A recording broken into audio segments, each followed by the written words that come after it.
senhores, muito boa noite. Quem fala aqui é o instrutor e coordenador Moraes. Passando aqui primeiramente, tá, para desejar uma boa noite abençoada aí para todos vocês, tá? Hoje estaremos iniciando aí mais uma live, tá? Aulão de português, não, perdão, de história, tá? Então segue essa live, que essa live vai ser muito top. E pessoal, lembrando a vocês, tá? Domingo agora teremos a nossa trilha lá no Morro da Urca, tá? Conto com todos vocês. Vamos explodir nessa trilha, tá? Após essa trilha, vamos estar fazendo serviço comunitário aí, vamos estar fazendo a varredura aí, vamos fazer aquela limpeza na praia. Então, senhores, é o que eu falo, militar só vai ter descanso após a morte, tá bom? Então, conto com todos vocês.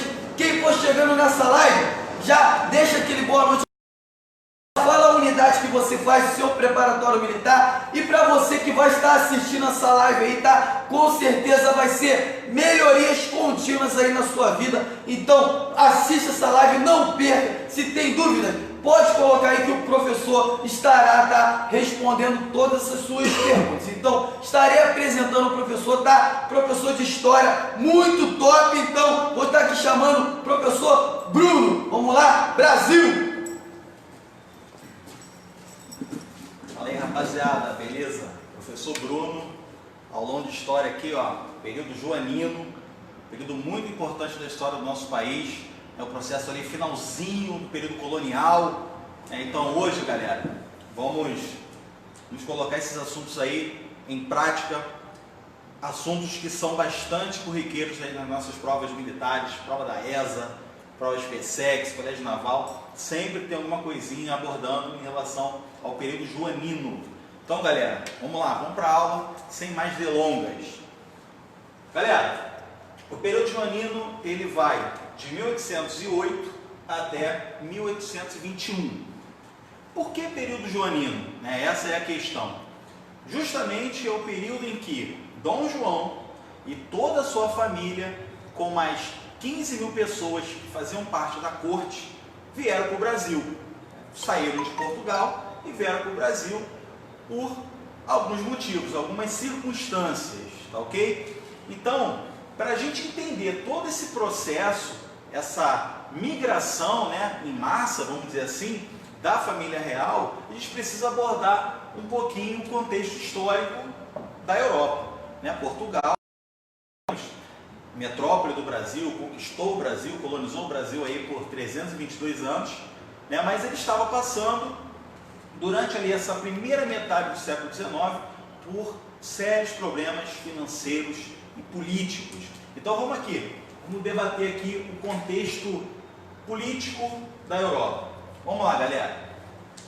Número 1, a ascensão de Napoleão Bonaparte ao trono. Vamos lá, quem é Napoleão Bonaparte? Napoleão Bonaparte foi um general francês muito condecorado, com apenas 27 anos de idade.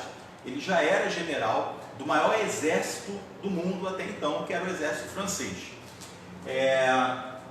No início do século XIX, após um golpe chamado 18 de Brumário, o Napoleão ele passou a ser cônsul. Ele foi uma espécie de presidente da França. 2 anos depois, com um golpe, ele consegue ir a imperador francês.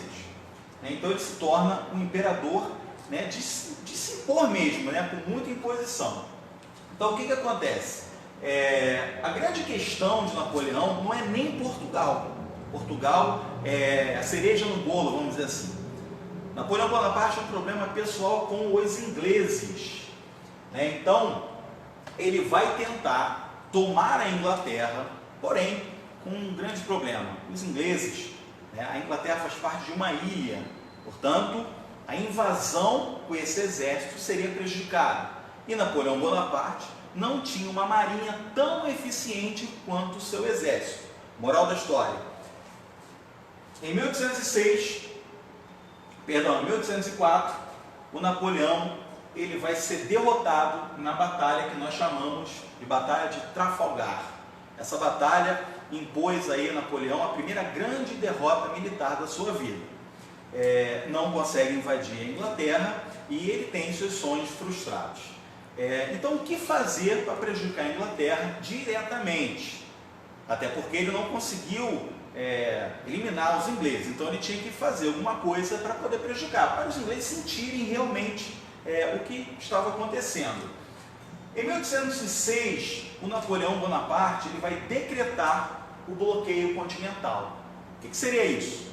O bloqueio continental é como se fosse um embargo econômico, igual aquele embargo econômico dos Estados Unidos com Cuba, ok? Então, ele vai dizer o seguinte: nenhum país da Europa continental poderia comercializar com os ingleses. E é aí que Portugal entra na jogada. Um estado deficitário, com problemas econômicos, problemas políticos, uma grande corrupção, Dom João, que era o príncipe regente de Portugal, não tem como abandonar os ingleses. Ele precisa do dinheiro inglês, ele precisa dessa economia britânica. E aí ele burla esse bloqueio, ele continua negociando com os ingleses e Napoleão sabe, né? Napoleão é informado desse caso e vai tentar, né, tomar Portugal uma medida totalmente punitiva. É aí que chegamos na história do Brasil. O que acontece? Após esse imbróglio, Napoleão decreta a invasão. Inclusive, senhores, essa invasão ela seria pela Espanha, né? Porque na aula de geografia vocês sabem que Portugal e Espanha ficam na Península Ibérica. Portanto, para a França chegar em Portugal, ela precisaria ultrapassar a Espanha, ok? Então, isso é feito. Inclusive, o Napoleão Bonaparte ele faz um acordo com o rei espanhol, né, chamado de Tratado de Fontainebleau, e por esse tratado, o Napoleão, claro, não foi o Napoleão que invadiu, ele mandou, né, os seus generais, e o general mais famoso dessa invasão foi o general Junot. Então ele mandou o general Junot passar pela Espanha até chegar em Portugal. Porém, o Napoleão ele rompe o Tratado de Fontainebleau e tira, presta atenção, ele vai depor o rei da Espanha e colocar o irmão dele, o José Bonaparte, para governar a Espanha. Bom, sabendo disso, políticos ingleses, a corte portuguesa vão tentar bolar uma situação, um esquema, para esse exército poderoso de Napoleão não chegar a Lisboa. E aí, o que nós temos?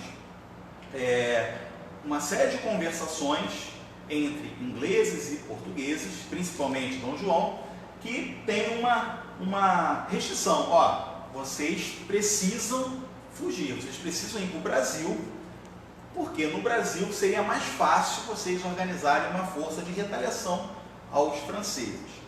Dom João não aceita, né, ele não vê com bons olhos. Dom João, que era casado com Carlota Joaquina, uma espanhola de nascimento, eles não aceitam, eles enxergam a possibilidade de vir para o Brasil uma coisa esdrúxula, né? Inclusive eles chamavam o Brasil de Quinto dos Infernos, fazendo uma alusão ao clima, né, um clima tropical, e eles falavam que só tinha gente feia. Então, quer dizer, eles não tinham nenhuma vontade de vir para o Brasil. Porém, os ingleses vão convencer a família da única situação, da única forma de escapar do domínio napoleônico, do exército de Napoleão, era vir para o Brasil. Então a gente tem a famosa transferência dessa corte. Essa corte, ela é transferida no seguinte sentido, senhores: o Brasil, o Rio de Janeiro, ele vai ser a sede do grande império ultramarino português. Portanto, o Brasil passou a ser a capital de um império grandioso de Portugal. Pois bem, terras na Europa, terras na América, terras na África e na Ásia, tudo pertencia a Portugal, e a sede seria aqui no Brasil, seria no Rio de Janeiro. Então essa transferência, as pessoas gostam de usar muito a palavra fuga, né? Só que essa fuga, essa transferência é feita de maneira bem orquestrada, bem planejada. E vale lembrar também que quem garante essa transferência é a Marinha Britânica. Os ingleses já apresentavam uma marinha muito forte, muito eficiente desde os séculos anteriores, ok? Então a Marinha Britânica diz o seguinte: João, você pode ir com a sua família com a corte que nós iremos dar totais garantias para vocês chegarem lá. E assim foi feito. Dom João vem para o Brasil com uma comitiva, senhores, de aproximadamente 15 mil pessoas, um número absurdo para aquela época, ok? Então eles chegam no Brasil e a gente tem várias transformações do ponto de vista social, político e econômico aqui no Brasil, ok, galera? Aqui vai um bizu para vocês, principalmente em provas militares. Galera, quando se fala em chegada dessa família real, a primeira coisa é isso aqui, ó, a abertura dos portos às nações amigas. Esse ato, essa lei, ela é feita em Salvador. Bruno, mas você falou que eles vieram para o Rio de Janeiro, por quê? Por que Salvador? Na verdade, senhores, eles fizeram uma parada em Salvador, ficaram ali um tempo, e logo imediatamente o Dom João, ele vai assinar essa lei, dizendo o seguinte: a partir de agora, os ingleses vão ter precedência no comércio, e o pacto colonial, que é uma característica muito forte do mercantilismo, estaria extinto. Ou seja, o Brasil ele poderia comercializar com os ingleses. Isso é muito importante para a Inglaterra, porque, galera, os ingleses, nesse momento, já são industrializados. A produção, a maquinofatura dos ingleses é a vanguarda. Portanto, nesse momento, os ingleses estão sorrindo de orelha a orelha, porque sabem que aqui no Brasil poderia ser um excelente mercado consumidor. Até porque, lembra, o bloqueio continental, eles não podem comercializar com a Europa. Então, eles enxergam o Brasil a chance de retomar aquele comércio perdido. Então, quando os ministros ingleses falavam para Dom João para vir para o Brasil, não é para salvar o rei, o futuro rei, não é para fazer uma benfeitoria, e sim recuperar a economia perdida devido ao bloqueio continental. Então vamos lá. Como eu disse, há um favorecimento da economia inglesa devido aos seus produtos. E aqui a gente tem uma outra coisa importantíssima, galera, que é a quebra do Alvará de 1785, que proibia no Brasil de ter manufaturas. Esse alvará, ele foi elaborado pela Dona Maria I, mãe de Dom João, rainha, que inclusive estava viva durante esse processo de transferência. Ainda estava viva, porém ela não tinha condições de governar, porque ela tinha problemas psicológicos. Inclusive, ela é retratada na historiografia como Dona Maria a Louca, né? Porque ela tinha surtos psicóticos, né, de muito tempo, até um determinado momento que ela não tinha mais como reinar em Portugal. Ela foi afastada do cargo e o Dom João, ele vai ser o príncipe regente. Ok, galera? Vamos lá. Bom, esse favorecimento aqui que eu disse, ele está bem explícito aqui, galera, nas novas tarifas alfandegárias. Ou seja, você tem aqui, ó, novos preços, novos acordos comerciais. Repara bem, vai favorecer os ingleses. Porque olha só, as mercadorias inglesas, quando chegavam ao Brasil, elas tinham 15% de acréscimo. Os juros básicos, tarifa alfandegária, isso aí acontece até hoje, né? Isso aí não mudou muito. Uma tarifa protecionista, né? O Estado tem que se proteger de mercadorias externas, porque senão os caras roubam o mercado consumidor nacional. Só que essa tarifa, acompanha aqui comigo, ó, 15% para os ingleses. Só que para Portugal, que teoricamente, né, é o país que manda no Brasil, eles vão pagar 16%. Pô, Bruno, 1% não é nada. É sim, galera, porque esse 1% é em torno, né, de um montante. Então ele acaba sendo uma grande diferença. E outros países pagariam 24%. Quer dizer, há uma dimensão estratosférica em relação a esse comércio. Outro detalhe, os ingleses são industrializados. Então, a Inglaterra é vanguarda na produção industrial. Então, esses 15% é tranquilo. E outra, a mercadoria inglesa era de boa qualidade. Porque isso aí acaba, né, tendo aí uma vantagem muito grande. Vamos lá. Tem perguntas não? Ainda não. Não? Vamos lá. Segunda situação aqui, ó, os famosos tratados de 1810. Vamos lá, são dois tratados aqui de muita importância. Repare que é sempre em benefício dos ingleses, galera. Vamos lá, o primeiro tratado é o Tratado de Comércio e Navegação, que ratifica exatamente isso aqui que eu falei, ó, 15, 16 e 24. Ok? Então, esse Tratado de Comércio e Navegação é essas tarifas aqui alfandegárias, beleza? Tranquilo. Galera, outra coisa, olha só a influência inglesa dentro aí dessa situação. Você tem aqui, ó, aliança e amizade que proíbe a Inquisição. O que é Inquisição? Vamos lá, a Inquisição era uma atitude da Igreja Católica de caça às bruxas. Portanto, pessoas que eram acusadas de praticar bruxaria ou até mesmo uma outra religião, essas pessoas eram perseguidas pelos inquisitores da Igreja Católica. Portanto, com esse tratado, os inquisitores não poderiam mais agir sobre o Brasil. Ué, Bruno, mas por quê? Porque, galera, lembra, outras religiões, os ingleses, eles eram protestantes, eles eram anglicanos, portanto, eles não eram católicos, então eles provavelmente sofreriam algum tipo de retaliação da igreja aqui no Brasil. Portanto, fim da Inquisição. Olha só, ações de magistrados ingleses, ou seja, galera, juízes ingleses julgando pessoas nascidas no Brasil. Então, quer dizer, olha a influência inglesa dentro do Brasil, devido aí a uma série de comprometimentos que Portugal tinha com esses ingleses, né? Desde 1703, com o Tratado de Meeting, o Tratado de Panos e Vinhos, Portugal vai depender muito da Inglaterra.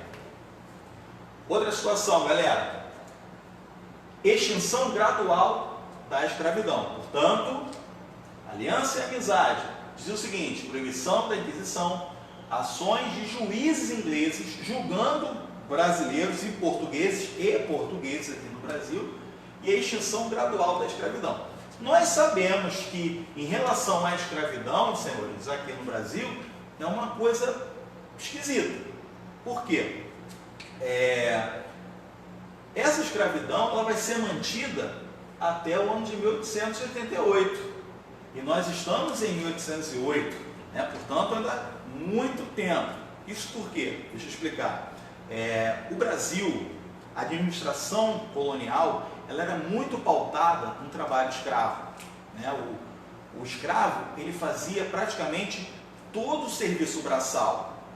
Inclusive, tem um grande historiador chamado Boris Fausto, que ele fala, o negro eram as mãos e os pés dos senhores. Então, os caras faziam tudo. Então, como é que vai romper com essa ordem tão de repente? Então, nisso aí, o Dom João, ele conseguiu empurrar com a barriga, literalmente. Ele não concedeu alforrias, ele não permitiu a abolição. Nem ele, nem o filho, Dom Pedro I, e o Dom Pedro II, lá no final do século XIX. Justamente porque o escravo, ele não faz tudo. E outra coisa, ele é uma mercadoria, tanto é que ele é chamado de peça. Portanto, a gente tem o quê? A gente tem uma mão de obra muito eficiente no trabalho braçal. Porém, olha o viés inglês agora. Repara bem, a aliança e amizade diz o seguinte: extinção gradual da escravidão. Poxa, os ingleses são humanos. Eles não querem que os negros sofram nas senzalas, nos campos, apanhando, sendo humilhados. Galera, aqui não é questão humanitária coisíssima nenhuma. É uma questão econômica. O escravo, ele é um trabalhador braçal, mas ele não é assalariado. Então ele trabalha na roça 18 horas por dia, na plantação de cana, na mineração mais 18 horas. No final do mês, o que ele ganha? Nada. Ele ganha uma peça de roupa, né, e alimentos para ele poder continuar trabalhando. Vai lá, mano. Bruno, para quem tá chegando aí agora, explica aí qual é a matéria aí, tá? O pessoal que tá chegando agora na live aí. Período o que, Bruno? Período joanino, galera. E qual o bizu que você passa para esses alunos aí que estão para prestar concurso aí para as academias militares aí, Bruno? Cara, olha só, como eu disse lá no início, é um tema muito trabalhado, né, nas provas militares. Então o período joanino, ele é muito importante porque é um período de ruptura com o sistema colonial. Né? A gente está vindo de um século XVIII com a Conjuração Mineira, a Conjuração Baiana e a própria Conjuração Carioca, que não é muito falada. Então é um momento que as ideias filosóficas da Europa estão chegando no Brasil. Então a sementinha da independência está sendo plantada. Então, por que é um período importante? Porque é a última tentativa de Portugal se manter, né, dona do Brasil. Então, por isso que é um tema muito importante. Fechou então. Show. Oportunidade. Valeu. Então vamos lá, galera. A gente estava falando sobre essa questão do escravo. Então ele não recebe dinheiro, portanto, ele não pode comprar os produtos ingleses. Esse é o bizu, galera. A Inglaterra, ela não está preocupada com o homem que está trabalhando 15, 16, 17 horas por dia, não. Ela está preocupada porque esse escravo não recebe pagamento para poder comprar. Vai um dado aí também, galera.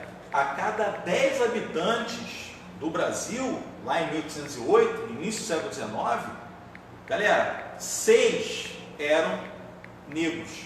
Portanto, quer dizer, mais da metade eram negros, ou seja, pessoas que não recebiam salário.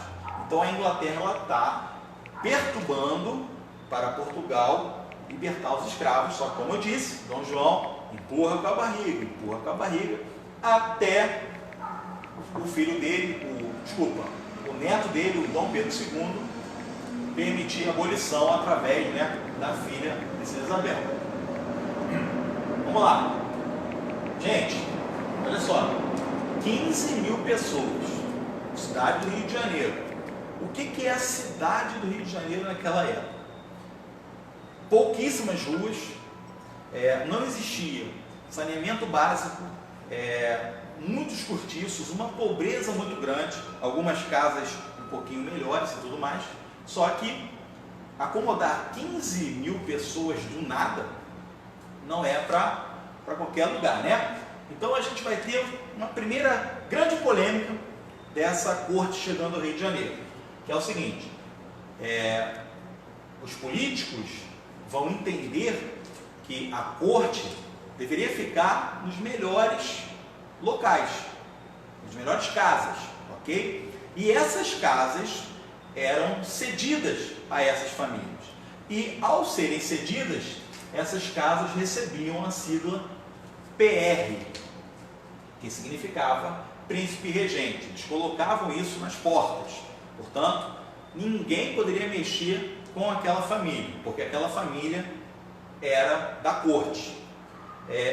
Vale lembrar o seguinte: algumas pessoas gostaram, se sentiram orgulhosas, outras não. Obviamente que o governo, ao retirar essas pessoas das suas casas, não indenizava. Então essas pessoas ficavam sem moradias. Isso gerou um grande problema também. Um outro detalhe, galera, durante a viagem dessa corte, as pessoas dessa viagem tiveram um problema seríssimo, que foi um surto de piolho. Então todo mundo tinha que raspar o quê? A cabeça. Naquela época não existiam tantos remédios, então a galera teve que raspar a cabeça. E quando chegaram no Rio de Janeiro, mulheres, homens, idosos, crianças com o cabelo raspado, os ignorantes, o povo ignorante daquela época achava que era moda na Europa. Eles queriam copiar a sociedade europeia. Então todo mundo também começou a raspar a cabeça. Então é uma grande curiosidade, né, tamanha aí a importância dessa família. Outro detalhe, gente, é a primeira vez da história que uma rainha europeia pisa em solo americano. Ela era maluca? Beleza, mas era rainha. É a primeira vez que um príncipe, uma princesa, pisa em solo americano, porque os caras governavam da Europa, eles não vinham aqui, né? Então, isso é muito emblemático. A cidade do Rio de Janeiro ela tem uma importância cultural muito grande, porque foi a primeira vez, ok? Moradias tomadas pelo governo, né, pela polícia, pelo exército, e tinha que sair. Vamos lá. A gente começa agora com as criações, né, do período. O Brasil, ele deixa de ser colônia e passa a ser Reino Unido de Portugal e Algarves. O que seria isso? O Brasil ele passou a ser uma espécie de estado de Portugal, assim como Lisboa, assim como Algarves, Sagres, enfim, ele passou a ser um estado, ok? A rigor, a gente não tem uma grande diferença, né? Porque continua sendo de Portugal, mas não é mais colônia no sentido mercantilista, né? No sentido que a gente está acostumado lá do século XVI, XVII, XVIII. Vamos lá, vamos para as criações. O Dom João ele foi um bom administrador. Criou o Banco do Brasil. Esse Banco do Brasil ele foi o primeiro da história do nosso país, e ele colocou o próprio ouro, né, da família para investir nesse banco. Ele, né, e toda essa comitiva. Então eles criaram o Banco do Brasil. A Quinta da Boa Vista, né, algo, né, para melhorar a visibilidade da cidade, né, um organismo totalmente diferente, né, lá onde infelizmente o museu pegou fogo no ano passado. Criou o Jardim Botânico, onde a galera gosta de tirar fotos para casamento, né, 15 anos e tudo mais. Criou a Polícia da Corte. Atenção, galera, a Polícia da Corte hoje, ó, seria a nossa PEMERG, lá em 1809, ok? Então, dando origem à Polícia Militar do Estado do Rio de Janeiro, criada com Dom João. Criou a Casa de Suplicação, maior corte de justiça do Brasil. E a primeira imprensa do Brasil, a imprensa régia, também uma grande novidade. Vocês podem observar que tivemos aqui criações importantíssimas, né? A Biblioteca Real, que hoje é a Biblioteca Nacional, né? Vários livros que vieram com essa comitiva, ok? Então, também criação de Dom João. Criações que precisa de dinheiro, né? E de onde vem esse dinheiro? Esse dinheiro vem praticamente dos impostos, né? Então a galera tinha que pagar imposto para o Estado poder construir. Só, galera, que esses impostos eram altíssimos, e isso vai afetar principalmente o Nordeste, principalmente Pernambuco, né? O atual estado de Pernambuco é um estado que sempre se revoltou, com razão, contra o governo, devido à exploração, devido à falta de participação política, né? Então a gente tem em Pernambuco um estado muito combativo, né? Desde esse período, né, da insurreição pernambucana. Então a gente tem em Pernambuco a Revolução Pernambucana, que também pode ser chamada de Revolução dos Padres. Ué, Bruno, padre lutando? Sim, padre lutava muito, porque o padre tem um contato com o povão, então ele sabe dos anseios, então ele vai se revoltar com aquelas explorações. Então Pernambuco não tem uma participação na política e paga impostos pesados, e esses impostos são revestidos aqui no Rio de Janeiro, então os caras não vão aceitar e vão se revoltar. Os principais líderes, temos aqui o João Ribeiro, o Domingos José Martins e o Miguelinho, talvez o padre mais famoso aí da época, né? Eles eram padres, João Ribeiro, Domingos e Miguelinho, e o José de Barros, chamado de Leão Coroado, né? O grande expoente dessa revolta. era chamado assim por causa dos cabelos, né? Os cabelos longos que ele possuía, né? Um cara que tinha uma certa formosura. Essa revolta, ela é motivada, como eu disse, por problemas sociais. Pernambuco, que era o celeiro de produção do açúcar, passa por uma seca muito grande em 1816, a produção ela fica com dificuldade, então eles estão passando necessidade, eles vão se revoltar. Bom, o que acontece? A repressão ela é muito forte, então esse pessoal vão ser presos, a revolta ela não vai conseguir o objetivo, né? Inclusive, galera, já fica um outro bizu para vocês. A Revolução Pernambucana ela é a última revolução de caráter de separação. Portanto, a Revolução Pernambucana ela também queria se separar do Brasil de Portugal. Então ela vai se juntar à Conjuração Mineira de 1789, ela vai se juntar à Conjuração Carioca de 1794, a Conjuração Baiana de 1798 e a gente encerra com a Revolução Pernambucana de 1817. 4 revoltas que não tiveram sucesso, mas eram revoltas que queriam a separação.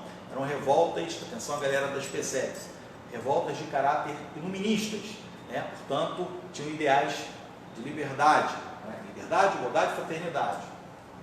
Então, também não vai funcionar. No que tange à política externa, temos aqui a invasão do Brasil, né, das tropas luso-brasileiras à Guiana Francesa. Pô, Bruno, nada a ver. Calma, olha só. Galera, olha só, a Guiana Francesa. Quem governava a França no período? Napoleão Bonaparte. Então, o Dom João vai fazer o seguinte: eu estou no Brasil por conta dele. Então, agora eu também irei me vingar. E os caras tomaram a Guiana Francesa. Domínio da província Cisplatina, que hoje nós conhecemos como Uruguai, que pertencia à Espanha. Só, galera, que lembra, lá no início, o Napoleão, ele colocou o irmão dele, José Bonaparte, para governar a Espanha. Portanto, a província Cisplatina também tinha a ver com a França. Portanto, a invasão nesses territórios é diretamente em relação ao Napoleão lá na França, ok? Bom, galera, a gente está chegando aqui na parte final. O que acontece? O Napoleão Bonaparte, ele vai ser derrotado em 1815. Né? Primeiro ele vai ser derrotado na Rússia, né, por um cara chamado General Inverno. Né? Ele vai com mais de 100 mil soldados e volta com menos de 20 mil em frangalho. Então ele é derrotado, ele é capturado e depois ele ainda governa por mais 3 meses e aí definitivamente ele é derrotado em 1815 na Batalha de Waterloo. Bom, foi preso pelos ingleses, colocado lá em Santa Helena, isolado de tudo e de todos, e aí, teoricamente, não havia mais a necessidade de Dom João permanecer no Brasil. Ok? No mesmo ano, 1815, a gente tem o Congresso de Viena, né? Eu tinha abordado aqui também, mas deixei para a gente fazer o encerramento aqui. O que foi o Congresso de Viena, galera? O Congresso de Viena teve uma grande importância no cenário europeu. Por quê? Porque vai reunir os países que foram afetados diretamente pela política napoleônica. Então a gente tem, obviamente, como aconteceu em Viena, a gente tem a Áustria participando, a gente tem a França participando, a gente tem a Rússia participando, a gente tem a Prússia, que hoje a gente conhece como Alemanha, participando, a Inglaterra, porque tinha que participar, e Portugal, diretamente ali, uma vez que o príncipe regente estava aqui no Brasil. Então esse congresso, ele tratou do quê? Simplesmente, vamos voltar o que era antes. Então, o que Napoleão conquistou, o que Napoleão agregou à França, pelo Congresso de Viena, aquilo ali foi isolado. Portanto, os territórios, antes de Napoleão, vão ser respeitados. Ok? Então, a gente tem a formação de uma santa aliança, um grupo de países para impedir avanços de qualquer outro governante autoritário, né? E automaticamente esse congresso ele vai recuperar a paz na Europa. Portanto, o Dom João VI, que estava no Brasil, ele tinha que voltar para Portugal, ok? Isso em 1815, galera. Só que aí vem a simpatia que o príncipe passa a ter em relação ao Brasil. Então, no início ele não queria vir, né? Humilhava os brasileiros e tudo mais. Agora, ele não quer mais voltar, ok? Então, de 1815 até 1820, o Dom João ele vai conseguir ficar no Brasil. Até que a gente tem a famosa Revolução Liberal do Porto, que ela é liberal, mas ela é muito antagônica. Ou seja, liberal, mas querendo a volta do mercantilismo, do pacto colonial. Então, é um liberal meio fajuto. Então, a gente tem aqui, ó, as principais exigências. Primeiro, o retorno do rei. Isso porque, galera, o Dom João ele foi proclamado rei em 1818. Então, aqui ele já era o rei, Dom João VI. Antes de 18, príncipe regente, Dom João. Beleza?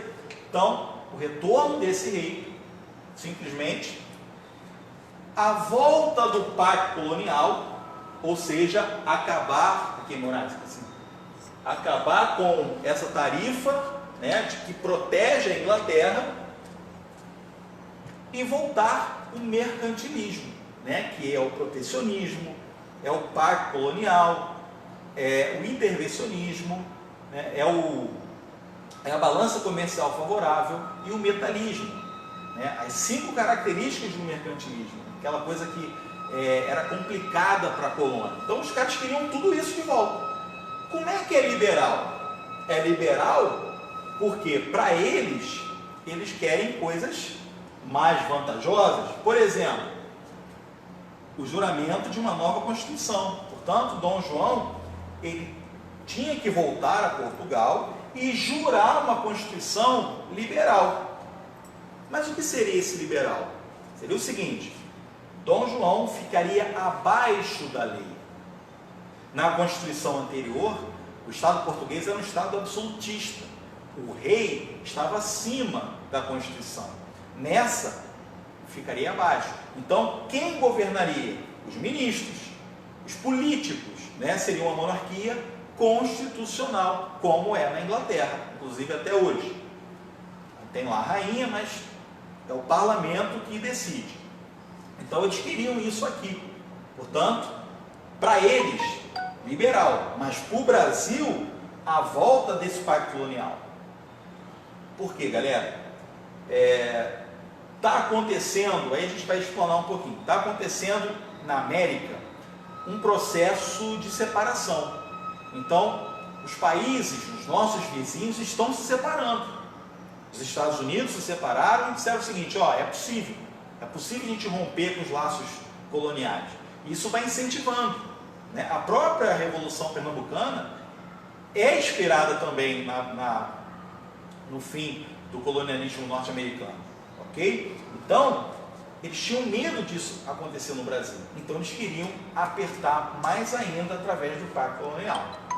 Só para a gente, né, raciocinar a esse respeito. Então, o rei voltaria nessas condições. E aí, o que ele faz? Dom João reluta, mas ele acaba tendo que voltar. Por quê? Porque ele vai observar o seguinte: se ele fica no Brasil, ele perderia Portugal, né? Ele perderia a chance de continuar sendo um rei em Portugal.